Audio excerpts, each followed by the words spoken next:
now.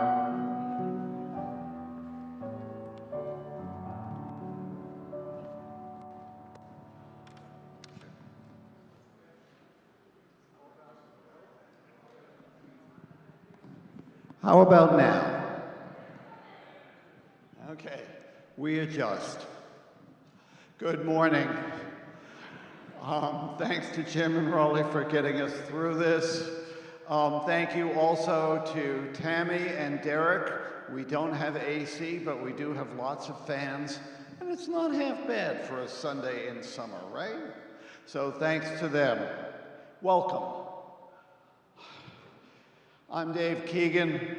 I'm a member of this church, and whether this is your first time with us or your 1001st, know that you are welcome here and that we are glad to have you. If this is your first time here, usually the mic works better than this. We're glad we can provide this forum, both in person and virtual, to find comfort and recommit ourselves to the mission of supporting one another in our spiritual journeys, working for justice, caring for the earth, and building the common good. We gather to recommit ourselves to dismantling systems of oppression and injustice. It is good to be here. I have two brief announcements. The first is on behalf of what I will simply call our less fortunate neighbors. They could use our help. If you would, consider buying an extra can of food when you shop. Bring it to church on Sundays and put it in our food donation baskets, which are right out by the welcome table at the moment. They'll be sort of by the windows most of the time. There are papers in the basket. They look exactly like this. And they have suggested items for you to donate. So take one of these sheets home, come back with something to help others. And thank you to Leah and Brian and Helen for making this all happen. Second announcement at 11:45 after the service, we'll have our last great decisions discussion for the year, focusing on India and the United States. And now I'd like to introduce Bill Fogarty. He will be leading our service this morning. Bill is a member of the UU Church of Arlington, been there for 30 years, where he has been an RE teacher, a board chair, and a worship associate. I'm not sure what else is left. Bill is becoming a historian of sorts in his retirement, starting with stories found in the archives of the Arlington congregation. Bill has also been involved in the Virginia UU State Action Network, connecting our 24 congregations on social justice issues. Welcome, Bill.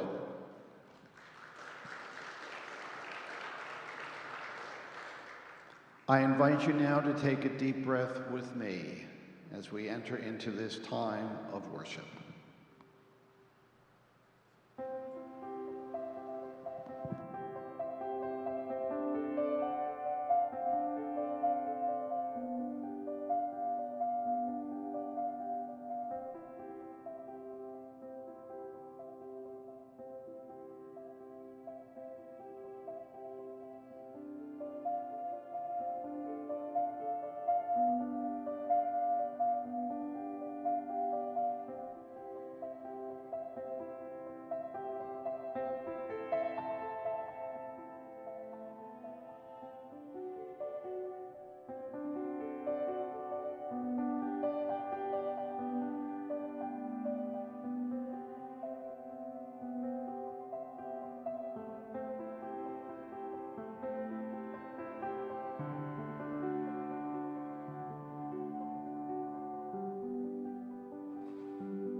here today in person and those online, hello. Let us light our chalice today with these words. We light our chalice as a symbol of the light within each one of us. This light represents the stirring in our hearts that guides us to gather today in community on a beautiful sunny day. Let us gratefully enter into this time of worship. And now please rise in body and spirit to sing our opening hymn, Our Doors Are Open. The pass around. Good morning, how are you all today? It's so nice to see everyone. This will be my last Sunday with you at this time. So I want to make sure we sing out today. Just the chorus on Herb Tyson's piece.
Please remain standing as we unite our voices to speak aloud the covenant of our community. These words are within our hearts and in the order of service. Love is the teaching of this church. The quest of truth is its daily task, and service is its prayer.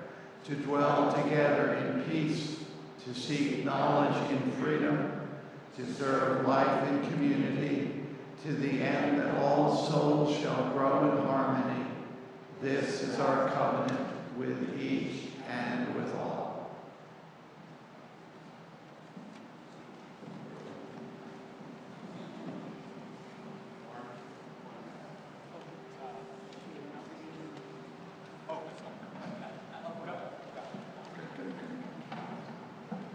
While you're seated, please join me in singing our Children Out to Class. Words are in your order of service.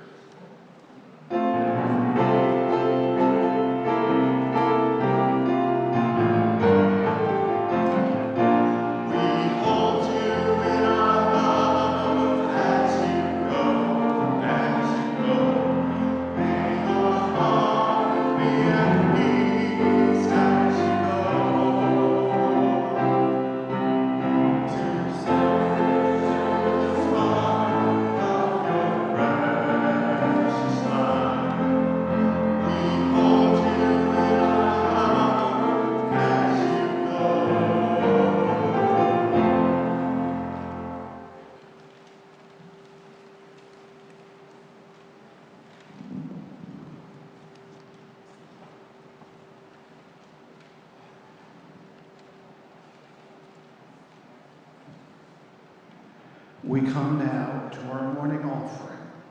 Mount Vernon Unitarian Church continues to share the plate with committed organizations that you, our members, have chosen. During the month of June, our offering is being shared with Rising Hope United Methodist Mission Church. Rising Hope, you may all know, is a hypothermia shelter that we have cooperated with to help people on winter nights, but it is much more than that. More than just a church on Sundays. Volunteers and staff serve hot lunches several days a week all year round to homeless, low-income people in the Hydro Valley area. Twice a week they run community food banks, and in the warmer months, a weekly fresh produce distribution. People are welcome to sit in their dining room and use the restrooms and water fountain during office hours. And the congregation's membership is drawn in large part from this clientele. Because Rising Hope welcomes people for daytime respite, the church office is able to provide other services that are difficult for homeless people to find. Limited mail receiving services, phone messages, and limited phone use for those who do not have cell phones. These services lead to a long list of benefits for clients who need them. Gives clients a street address for mail concerning SNAP benefits, Medicare, Social Security, bank statements, bill checks, and other matters of daily life. And those of us for whom this is easy find it hard to realize how important that is. Rising Hope's street address is accepted by the Department of Elections for voter registration, by the Department of Motor Vehicles as proof of Virginia residency. This allows clients to register to vote, to obtain or replace state photo IDs and driver's licenses. Having that ID, Social Security card, and official mail that has a street address means these clients can apply for housing, medical insurance, SNAP benefits, they can open or access a bank account, and look for employment. Being reachable by telephone means they can keep in contact with social service workers who are helping them with work, housing, and psychological issues. We are a community that invites spiritual and material generosity from our members and friends. I invite you, this gathered community, to offer whatever you are most comfortable with in spirit and financial generosity for the mission of our church community. If you would like to write and mail a check for the offering, please make it out to MVUC, and in the memo line indicate how you would like it to be used. One option you can write is simply the word share. You can also follow the link in your program to make a one-time or recurring payment. We are so grateful for your donation. Would the ushers please come forward?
Good morning again.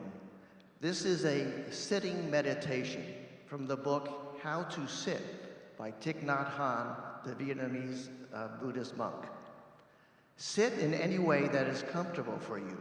You can close your eyes or keep them open. Breathe at whatever pace is good for you. When you sit, the first thing to do is to become aware of your breathing. This is the first step in taking care of yourself, to help calm your body and your mind. You begin to find joy in the very simple act of breathing. As you breathe in, be aware that you're breathing in. As you breathe out, notice that you're breathing out. We do not need to sit with any intention or expectation. We can sit just to enjoy sitting and breathing. As you sit, consider smiling lightly. Your smile relaxes all your facial muscles. When you smile, it is as if you were bathed in a fresh, cool stream of water. When you sit, let it become an arrival into the present moment. Enjoy your arrival. How wonderful to feel that you are home in the here and the now. We only need to sit. We can sit without waiting for a miracle of understanding. Continue to pay attention to your breath. The first priority of sitting meditation is to help us calm down. Once we are calm, we naturally begin to feel compassion for ourselves and for others. As we breathe in and breathe out, let us remember to bring compassion to our world. And as we complete this sitting meditation, let us remember that this moment is a wonderful moment. And let us remember to smile. Thank you. And now, you're all invited to come up and light candles of joy and sorrow, of thanksgiving and reflection.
I'm chasing this, they keep moving it. No. Please remain seated. Join me from the Teal hymnal in singing 1058, Be Ours a Religion. This is by Tom Benjamin, who ran the program at Columbia, Maryland for years.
Our reading this morning is from Living My Prayer, an excerpt from a 2008 essay by Sister Helen Prejean, published as part of the This I Believe project in association with NPR.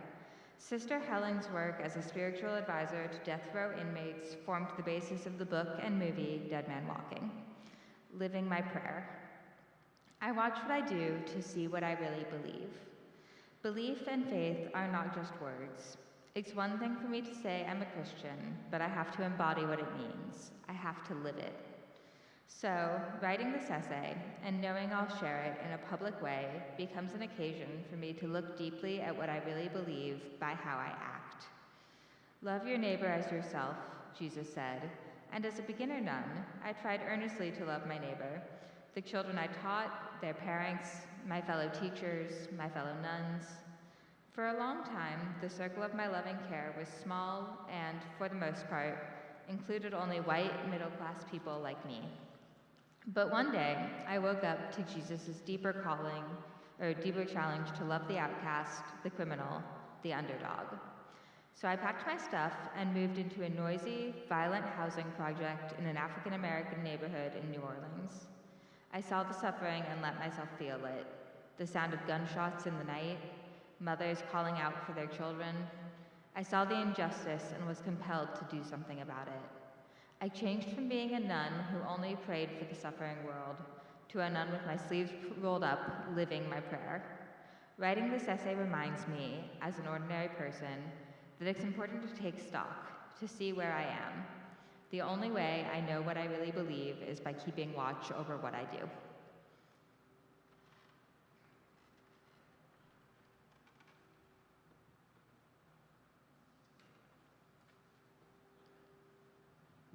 Thank you, Casey.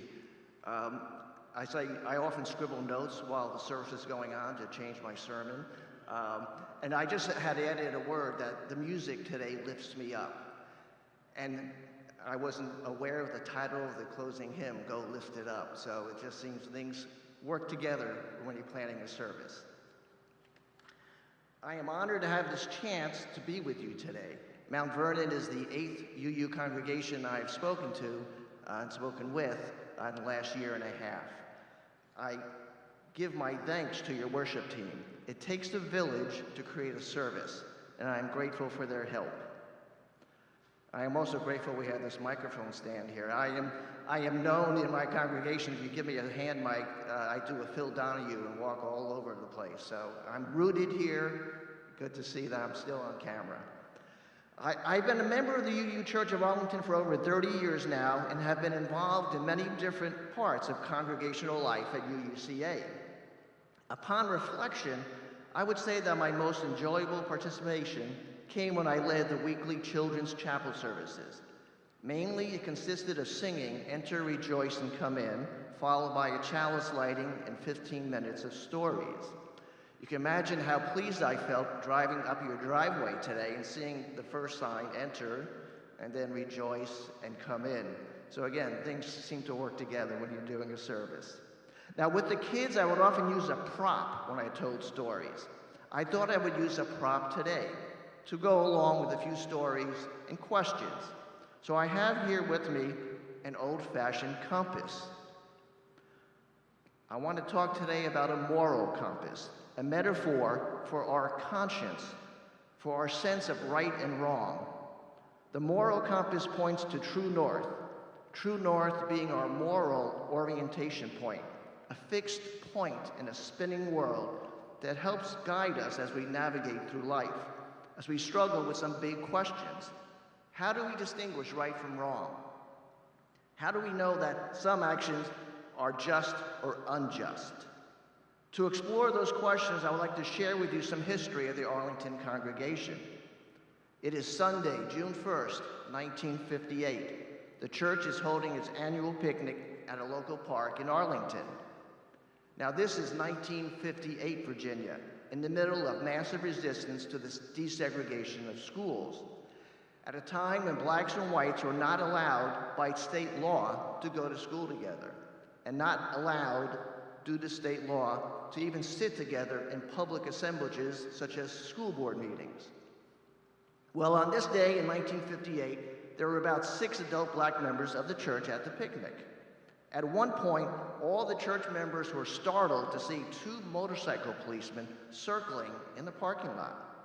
The police officers came over and told the black members they had to leave, that it was a whites-only park, and if they did not leave, they would be arrested. The minister, Ross Weston, protested to no avail. The black members decided to leave, except for one woman, Mildred Eldridge. She was there with her 2 young children that day. Her husband was a DC motorcycle police officer and was working that day. Mildred Eldridge told police she would not leave. She asked a friend to take her 2 children to go home with them. The police arrested her and took her to the courthouse, where she was charged with conduct tending to incite a riot, which was changed, much like Rosa Parks, to disorderly conduct. You see, there was no law making the park a whites-only park. It was simply the custom of the white community. At the trial, the judge had to rule Mildred Eldridge not guilty because even the police officer said she was not disorderly.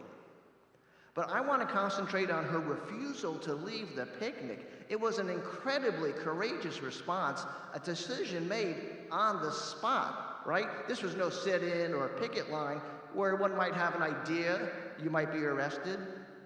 She experienced something that she deemed to be morally wrong, and she responded with her decision to stand her ground. And I wonder what motivated her to be able to say to 2 policemen, "I will not leave," to say, in effect, "Go ahead and take me to jail." And I wonder, what were her beliefs, her values? How did those beliefs inspire her action? Now, Mildred Eldridge's response that day makes me think about a phrase used often in UU circles: deeds, not creeds. It feels like an unofficial motto that we use when asked that eternal question of Unitarians: what do Unitarians believe? Now, sometimes the phrase deeds, not creeds seems to be a way about avoiding talking about beliefs. But there is real value for us as individuals, as a local community, and as a denomination in talking about our values, our beliefs, because I believe there is a connection between deeds and creeds. Which takes me to that project by Edward R. Murrow in 1951 in a series of radio talks and essays with the title, "This I Believe." NPR followed up with their own series of essays in the early 2000s. I recommend reading those essays and maybe even trying to write your own I believe statement. If you want to try writing your own statement, we have guidance today from Sister Helen Virgin on her I believe essay. And I quote, "I saw the injustice and was compelled to do something about it. I changed from being a nun who only prayed for the suffering world to a nun with my sleeves rolled up, living my prayer. Living my prayer, I love that phrase. And Sister Brigitte ends her essay with these words: writing this essay reminds me it's important to take stock, to see where I am. The only way I know what I really believe is by keeping watch over what I do. Keeping watch over what I do. In other words, our beliefs and our actions are interrelated. One might say our beliefs are revealed by our actions. So let us return to Mildred Eldridge. What would her I believe statement look like? If one were to ask her as she was being led to the squad car, Mildred, why are you doing this? I suspect it would have been hard for her to articulate her reasoning in the heat of the moment. But you could say her actions revealed her beliefs. Perhaps her stated belief would be the good old first principle of Unitarians, a belief in the inherent worth and dignity of all people. Also, the second principle seems to fit, the concept of justice and equity in human relations. You know, it seems pretty clear that we UUs do not reject the concept of creeds because we try very hard to articulate our communal creeds. Creeds, not in the sense of a belief in a higher power, but in the sense of a belief in the importance of living our values, living our principles. Because you know, we UUs have our 7 principles. I won't list them all, but I will share a quick side story. At UUCA in Arlington, one of our longtime ministers was Reverend Linda Olson-Peebles, whom I believe many of you might know and remember. She devised an easy-to-remember song listing those 7 principles. But fear not, I will not try to sing them. So in addition to those principles, we now have the new constellation of 7 values. I am, of course, referring to the recent work as a denomination to formulate a belief system consisting of the central value of love, surrounded by a constellation of 6 other values, including justice, equity, interdependence. Now, while you and I might have chosen a somewhat different constellation of values, the process in itself is a splendid example of a religious community taking stock of its stated beliefs. But once we take stock of our beliefs, we are then confronted with Sister Brigitte's challenging question. Are we living our prayer? Or to put it another way, are we living our beliefs? The difficulty comes in taking that next step, going beyond the introspection of beliefs and getting to the heart of the matter. What actions can we take in light of our beliefs? And I ask that question in 2 contexts, the communal and the individual. As a community, what actions can Mount Vernon take as a community to support your communal beliefs? That is a rhetorical question for you to ponder. So I want to return yet again to Mildred Eldridge and her family. When I told her story recently as part of a class at UDCA, someone remarked that the story revealed to her not just the courage of an individual, but also the value of community support. This person was struck by the fact that Mrs. Eldridge felt comfortable leaving her children with friends at what must have been a stressful moment for an 8-year-old and a 6-year-old to witness their mother getting arrested. Now, when that comment was made in class, I then reflected back 2 other stories that I knew about, but had never linked together with that theme of community support. You see, the church paid for her attorney. The church showed up at trial, filled the courtroom. The minister, the following Sunday, gave a rousing sermon of support that remarkably I was able to find in our church archives from 1958.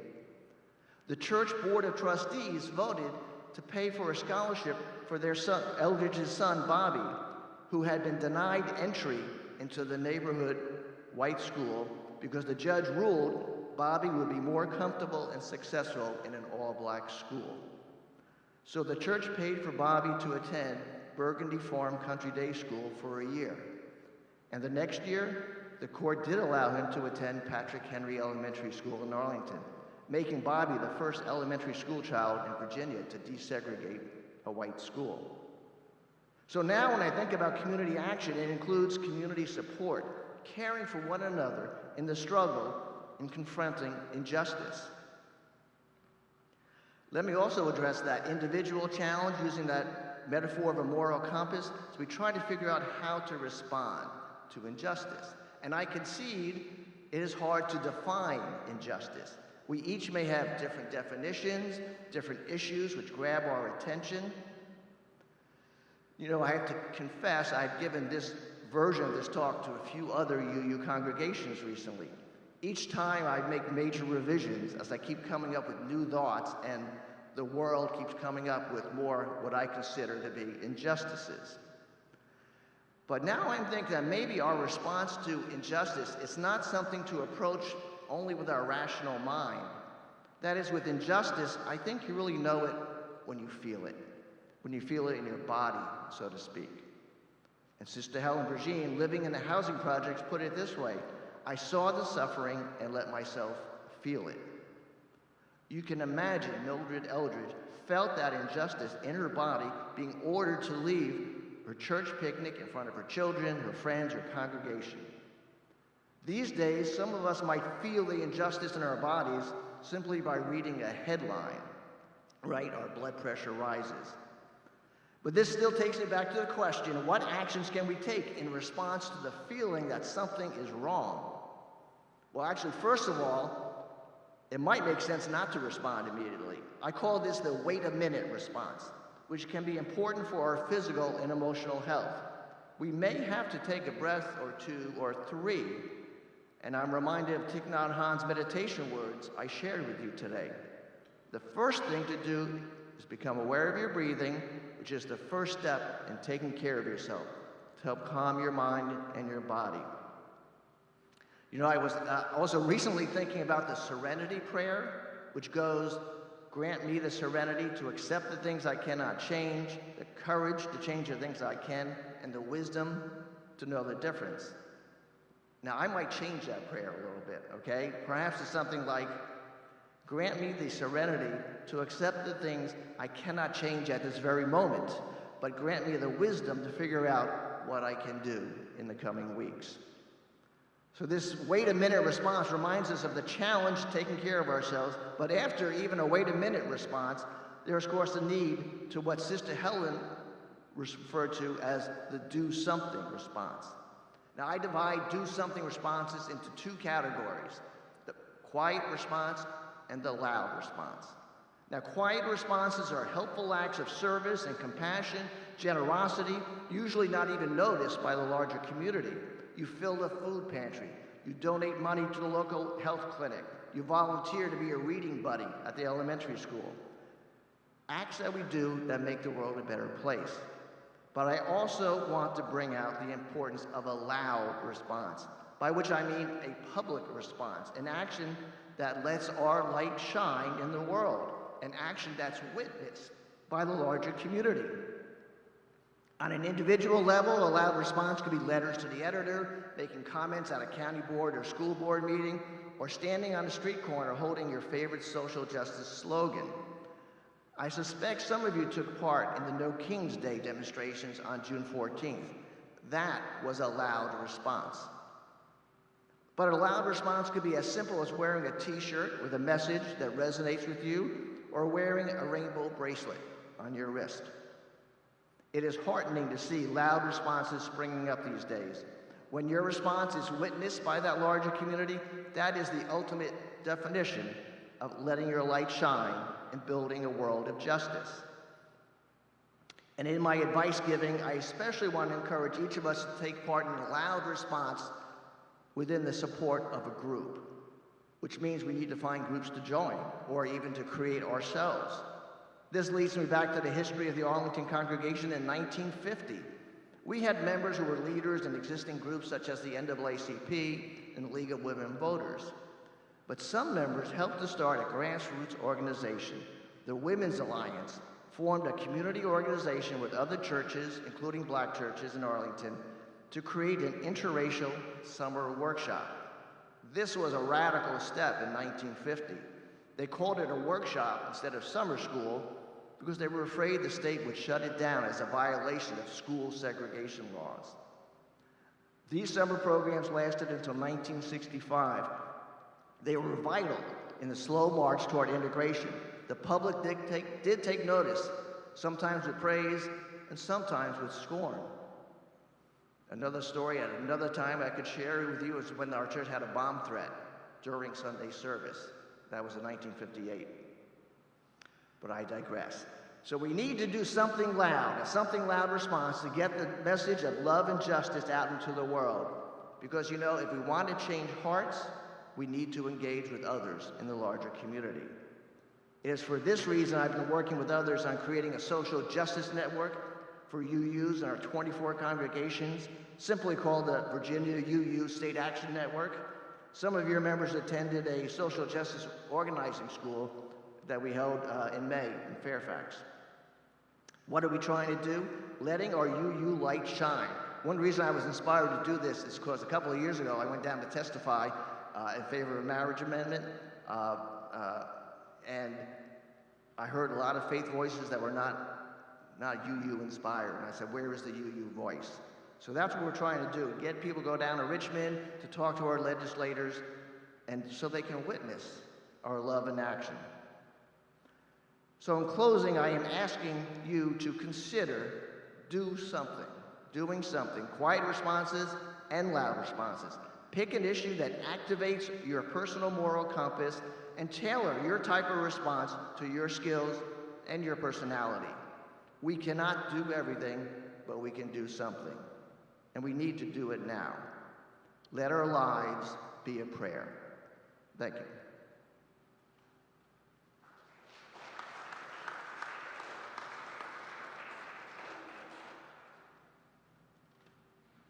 Please remain seated for just a moment. Yesterday we had a concert by military band members. It was amazing and beautiful, and it was primarily a fundraiser for the Cancer Research Center at Ohio State University. Andy, who plays trumpet for us, occasionally spearheaded it. He's doing a bike ride and it's supporting him. With just a half a room, in an hour, we collected $300 in person, plus most folks had used the QR codes in the programs to send money, and I was so honored and pleased. It was a lovely day yesterday. One other bit of great news, Rhea got her papers.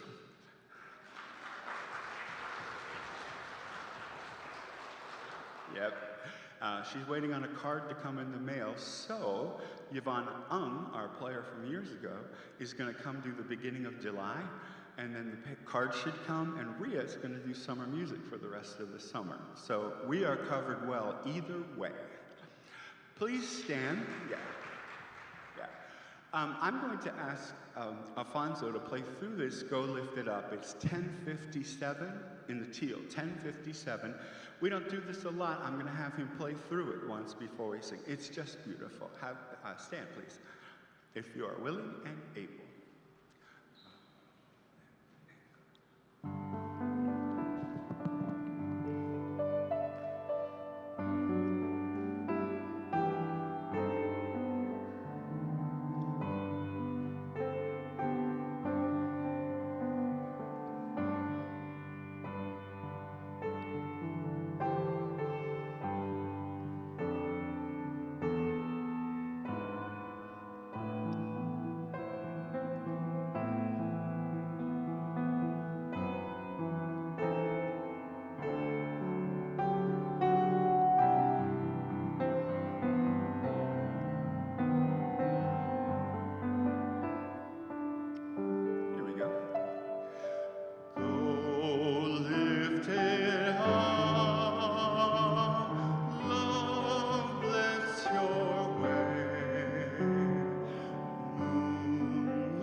please remain standing?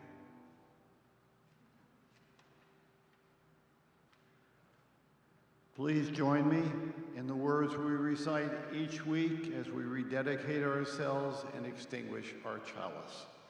We extinguish this flame, but not the light of truth, the warmth of community, or the fire of commitment. These we carry in our hearts until we are together again.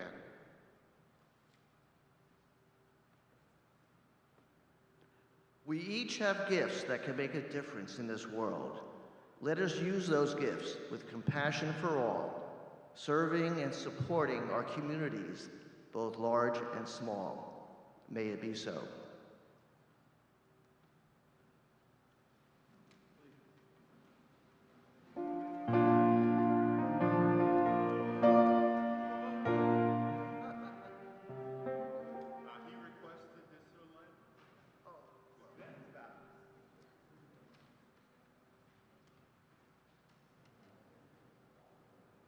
What I think he's referring to is I'd asked just for a little tinkle of piano of this little light of mine, because I wasn't able to refer to it in my talk. So just a little bit, and then we're good.